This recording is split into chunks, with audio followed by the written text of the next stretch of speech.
యొక్క ముఖ్య ఉద్దేశం. ఓకే, మేము ఇది 97లో ఈ స్కూల్ స్థాపించినప్పుడు 5గురితో మొదలుపెట్టాము. మాకు ఇక్కడ అది రాను రాను 150 మంది వికలాంగుల పిల్లలు, మానసికంగా వికలాంగులు ఉన్న పిల్లలు, చెవిటి పిల్లలు, బ్లైండ్ పిల్లలు వీళ్ళందరూ ఉండేవాళ్ళు. హాస్టల్లో 25 నుంచి 30 మంది గర్ల్స్ అండ్ బాయ్స్ ఉండేవాళ్ళు. ఆఫ్టర్ కరోనా మనకు కొంచెం చాలా పెద్ద పెద్ద మిలియనీర్సే పడిపోయారు. ఇక మాకు దేవుడిన ఇది ఒక బిల్డింగ్ ఉంది కాబట్టి మేము కొంచెం నిలబడగలిగాం. మాకు వెహికల్ కూడా ఉండేటప్పుడు ఫ్రీ సర్వీస్ చేసాం, ఒక్క పైసా కూడా తీసుకోకుండా పిల్లలకి బోర్డింగ్, లాడ్జింగ్, ఎడ్యుకేషన్ అన్నీ ట్రైనింగ్ ఇచ్చేవాళ్ళు. స్పీచ్ థెరపీ, ఫిజియోథెరపీ సమస్తం ఫ్రీగా చేశాం. ఎన్ని ఇయర్స్ అంటే 25 సంవత్సరాలు చేశాం.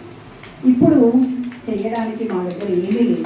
ఇంకా ఎక్కడైనా భగవంతుడు ఇలా నడిపిస్తేనే ముందుకు పోవడం అనే ఉద్దేశంతో డిసైడ్ అయిపోయాం. కానీ సేవను మాత్రం ఆపదంచుకోలేదు. ఎందుకంటే రోటిలో తలపెట్టి రోకటి పోటులకు పెట్టాము. సేవ చేయాలనేది ఇంకా మాకు ఇది సంస్థ అంతా సేవకి. ఇప్పుడు మేము ప్లేస్ ఏదైనా కూడా మేము ఒక సేవను మాత్రం మేము చనిపోయాక మా పిల్లలు కూడా ఇది చేస్తూ ఉండాలి అనేది మా మోటో. సో ఇప్పుడు మా దగ్గర 10 మంది 12 మంది హాస్టల్ పిల్లలు ఉన్నారు. మాకు బిల్డింగ్ మంచిగా ఉండేది కాదు. మన KTPS CMD గారు మనకు ఈ బిల్డింగ్ స్పాన్సర్ చేశారు. తను